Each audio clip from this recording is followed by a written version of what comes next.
சமையல் எண்ணெய் பேக்கெட்டுகளை வாங்க பயனீட்டாளர்கள் விரைவிலேயே QR குறியீடுகளை ஸ்கேன் செய்ய வேண்டி வரலாம்.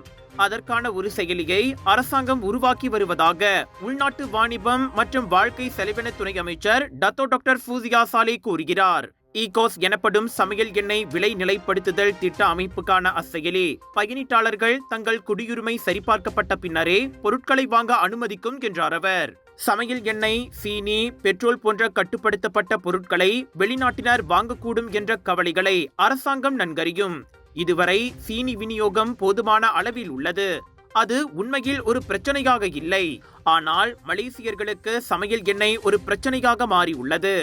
காரணம், வெளிநாட்டினரும் அதை வாங்கி விடுகின்றனர் என மேலவையில் 13வது மலேசிய திட்டம் குறித்த விவாதத்தை KPDN அமைச்சு சார்பில் நிறைவு செய்து பேசிய போது ஃபூசியா அவ்வாறு கூறினார். ஈகோ செயலி மொத்த விற்பனையாளர்கள் முதல் சில்லறை விற்பனையாளர்கள் மற்றும் பயனீட்டாளர்கள் வரை முழு விநியோக சங்கிலியையும் உள்ளடக்கும் என அவர் கூறினார்.